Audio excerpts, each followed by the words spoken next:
Today's podcast is sponsored by King's Cleaning Solutions. King's offers carpet cleaning, tile and grout cleaning, upholstery cleaning, natural stone maintenance, area rug cleaning, and hardwood floor cleaning in Kokomo and its surrounding areas. Contact them today for all of your cleaning needs.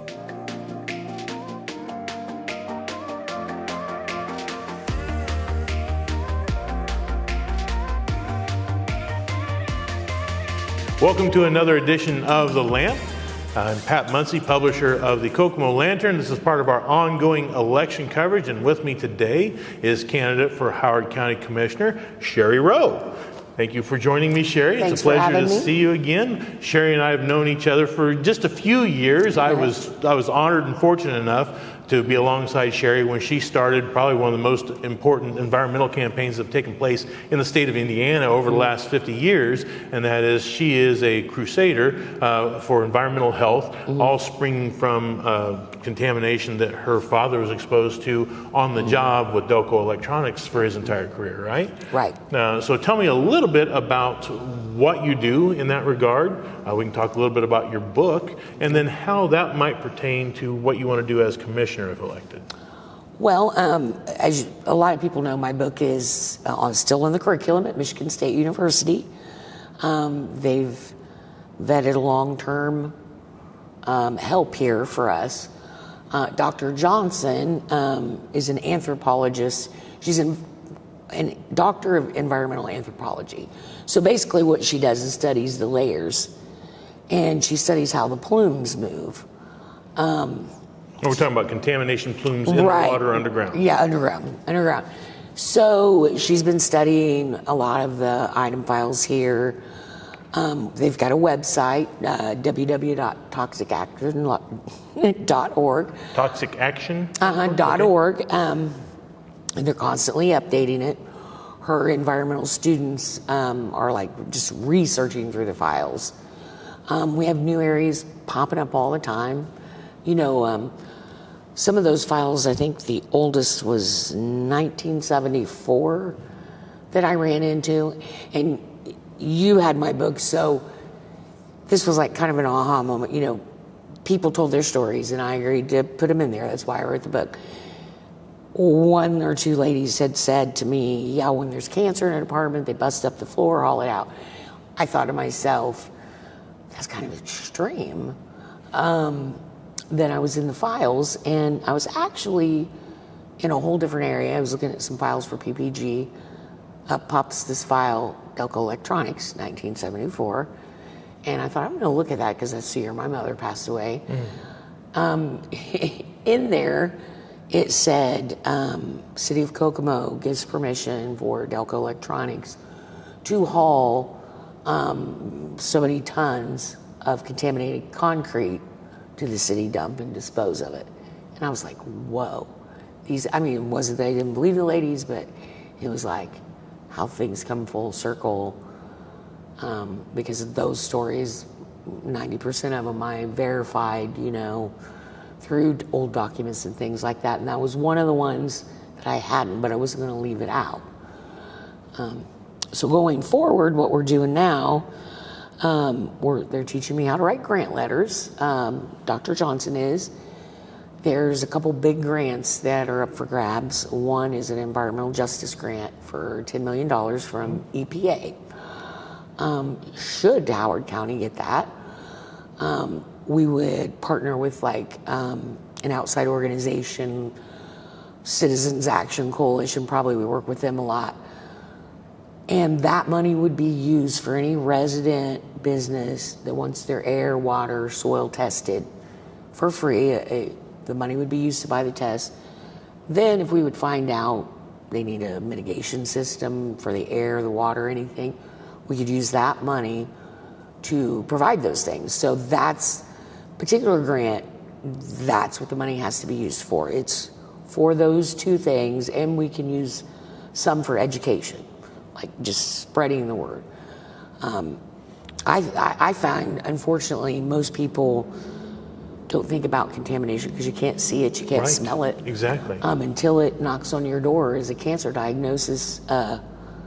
And I always say, when somebody calls me and say, I got cancer, first thing I say, where do you live? Where'd you work? How long? And then I can say, okay, were they in a contaminated area? And there are particular types of cancer that go along with industrial contamination. Right, They aren't exactly. just simply cancer of the liver or cancer. Well, this is leukemias and myeloid, and I'm going to miss that one. It's acute myeloid. Yeah. So, but those are specific to industrial exposure to toxic chemicals, and we are rife with those here, right? So, after dealing with this for years, you've decided to bring this fight to the public arena as a commissioner candidate, correct? Yeah, just to have a voice at the table for the people, because canvassing out here, that's what I'm hearing. We feel like we don't have a voice. All these land grabs are going on. We have certain areas of town where the contaminated plumes have been here over 20 years and they're stalled. I know that's not a commissioner's job, but like some of these new businesses coming around, economic development money, the jail, for instance, I toured that. That's going to be a big issue. I toured it a couple months ago, and I was just in disbelief. I mean, the first thing is somebody that messes with studies chemicals. I saw big cracks in the floor, and I'm like, oh dear Jesus, they could have vapor intrusion, and I don't want to put the fear in anybody. So that was the first thing I saw. But there was a lot of safety issues in there for staff. Definitely. I mean, that jail is built on an old dump. Exactly. Definitely need a new jail. That's something I think we need to advocate for, the public safety. That's one of my talking points. Somebody works in healthcare, hear medics unavailable. You cringe because, time is of the essence. Our fire stations, there's downtown. So I get a bug flying around me. I'm being attacked. Better not be like. Downtown is on an old gas company. The downtown fire station is sitting on top of an old gas. Well, it's on down the hill, the parking lot. But so these plumes are stable per items, the way they categorize it, but no level safe. Right. Come on, no level safe.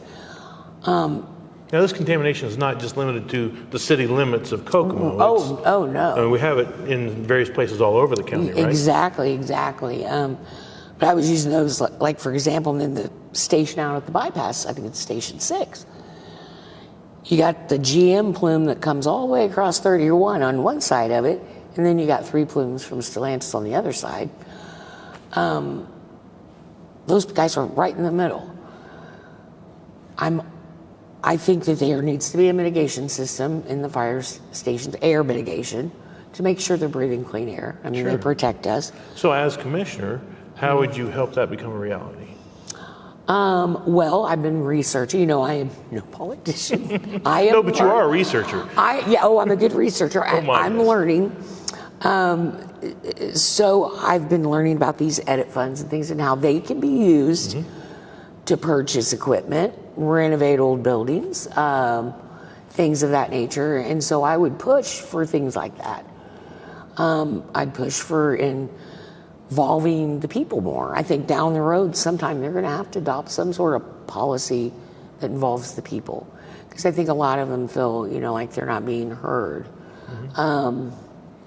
Well, really, the environment seems to be the predominant issue that's facing government in this area right now. Not just in the contamination that you've identified over the years, but in effluent problems with failing septic systems out in the county and things like that. So it's pervasive, this issue.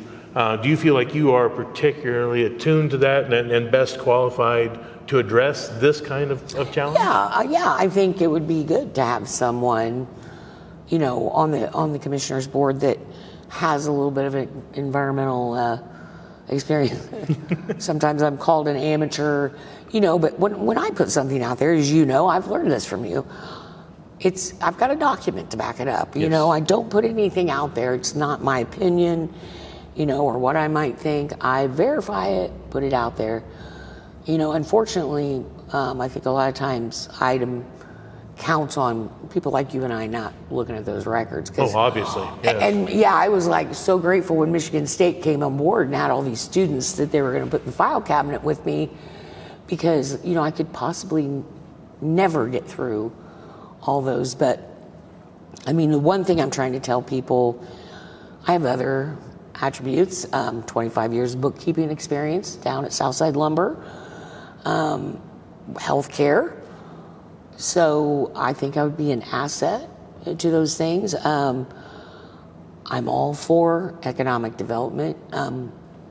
I want them to know, I mean, basically our whole town could be a super fund, but we can't do that. Right. But what we can do is make it safe. Let's not hide anything. Let's not put a building over it and call it clean. Sure. Let's So just we're going to have a lot of investment on top of what we've already seen. Right. Have you been able to find out if we have good agreements with these companies about how they'll handle their environmental stewardship? I've just started digging into that, and Okay. I don't. The chemicals are scary. I mean, a lot of them are unbanned. The ironic thing, so the UAW coordinator for Stellantis refers to my research and book in training employees in his environmental safety class. Wow. I just learned this the other day, and I was like, that's crazy. Well, I mean, you've done the Yeah. work. Yeah. I mean, how crazy is that? Well, yeah. But it all stems down to a promise I made to the factory workers 15 years ago, that I'd do whatever I could. I mean, I continue to do that. The odds are against me, as we all know. Sure. But I'm still going to be here, with my loud mouth afterwards. Hopefully, I think our community needs some kind of board, that works on this kind of stuff, that addresses it, that makes an honest effort to try to clean up. Because if we would get this grant money, that would be huge for our county. We're a factory town. It's not changing. Let's just make it safe. Because, realtors, have to sell our community along with selling our homes. If somebody says Kokomo, and that where everything's all contaminated, Right. right. I'm just, I want to get the message across that it can be safe here. We just have to do it right. Sure. Now, one of the issues that has come up in eastern Howard County is the development of a solar farm, which is pretty far down along the road at this point, Right. as I understand it. That's supposed to be a green or clean energy. Yeah. How do you view solar power in Howard County, and where would you stand on the issue? As they told me as a Democrat, that I'm supposed to have or support green energy. Okay. So my thoughts on it are, there's not enough studies. I've researched solar farms from that point. There's not been enough studies. They don't know if some of the runoff, and there is a little bit of runoff, could cause cancer down the road. What we do know is the humming noise causes, nausea, vomiting, migraines. So yeah, there's potential health issues. So the humming is from the station that collects the energy that's being pulled off the solar panels? Yeah. I admit I'm not I'm not overly either, but I know versed, they make a humming noise that, like, local residents that are nearby in other states where this has been done hear that, and it can cause migraines and nausea. So what if we get a big old solar farm out there and everybody's suddenly got migraines? I think they should stop and think about it. Nobody wants to live near one of those things. I mean, I wouldn't. That's my thought on it. So I do think it devalues their homes, but there's too many unknowns. Gotcha. And what I was trying to get across, has been a long day, Pat. That's all right. What I was trying to get across is, how many solar farms do you have out in Indiana? They're actually near residents. Like, we have some in the steel mill. Why couldn't we do that?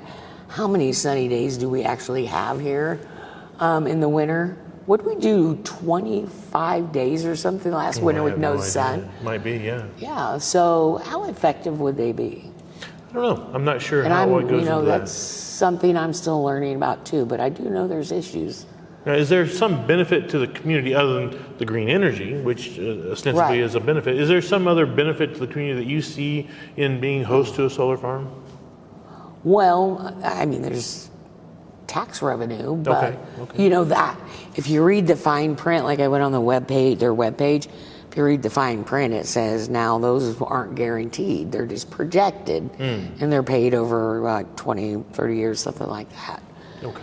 So, you know, they come out in the public and say, oh, yeah, we're going to have this much for Eastern High School. But it could be that much. It could change, and it's paid out over a period of time. Gotcha. So you would be firmly in the undecided category when it comes to... I'm against it. You're, okay, Yeah, you're I'm against it. Okay, Yeah, I'm so you are against it. actually Until against they the can solar say, farm. All right. you know, 100%.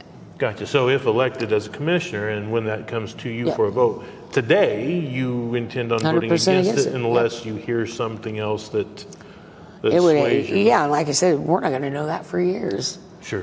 All right. Are there any other issues that you see in front of Howard County that you feel you could address as commissioner? Just mainly the issues I've been focusing on are the economic development monies maybe being used to help these other problems. We have the jail, the ambulance service. I've been researching the ambulance service because who's responsible for it? You know, because some of the ambulance drivers say it's the county. And, you know, maybe the city's been taking the heat for not having enough. I can't, so far, I haven't been able to find anything. I just know we need to figure it out. But those things involving the people more in the decisions. So you would actually like to see the county get involved in ambulance service? Is that what I'm Well, what I'm saying is I've been told that the county is responsible to provide emergency services. Okay. And I haven't been able to verify that yet. So, Sure. Well, that's an interesting prospect. Yeah. I mean, they already have an ambulance with EMA technically. Right. But a sheriff's department with an ambulance service, that's something I hadn't thought about before. It'd be interesting. I don't know, is that the kind of thing that you see, or? Well, I didn't even think about it that way. Well, now we're just kind of spitballing, aren't we? I had a couple of ambulance drivers tell me when I asked them about it. They said there is an Indiana code that says county is responsible for emergencies, making sure there's enough emergency services. Fascinating. And like I said, I've not been able to verify it. I'm still trying to find it out. That's a good issue. Now I want to dig into it. Well, yeah, if you find something, let me know. Well, no, but you are interested in public safety. That's great. How do you feel about the state of our public safety from a county standpoint right now? Sheriff's Department, Kinsey Youth Center, EMA. I mean, do you have any ideas or plans for them? Or? I mean, we need to make sure they have updated equipment. They have enough equipment, the right equipment. I think I had a minor fire that Taylor had to respond to, and you know, those guys, I didn't realize it. You know, I remember one of them saying, "I was at Lowe's, I had to run home, and you know, and they hustle." I just feel like we need to make sure they're safe. Very good. They keep us safe. We got to make sure they're safe. Very good. All right. Is there anything else that we need to add for the cause? Things you would like people to know about you? No, just I'm ready to be a voice at the table. Fantastic. We know I'm loudmouth, but but that gets things done. Yeah, sometimes it does. I think one thing going, you know, we can't make a change without their vote. But one thing I'm finding out here is people don't realize they think they have to live in my district to vote for me. Everybody can vote for me. It is a countywide election. Absolutely. Yeah, countywide. Anybody can vote. Right. So you are running as a 3rd district candidate. Yes. Which is Eastern Howard County. Right. But even though she's just that district, if you live in almost to Burlington, you still get to vote for that race. It's a countywide race. So when you look at the ballot this fall, you're going to see 2 Howard County Commissioner races for District 2 and District 3, and Sherry will be on that 3rd district race there as a Democrat. So when you go to the polls in November, please look for those races. Make sure you are casting your vote in those races. Make sure that you are informed on the issues that are facing you and your community that the county can address. Sherry, I really appreciate you coming on. Thank you so much for your time. Thank you for having me. It was great to see you again. Good to see you. And all of you, thank you for watching this episode of The Lamp. Keep watching throughout October as we'll be providing more political coverage. And please go vote. And in the meantime, be good to each other.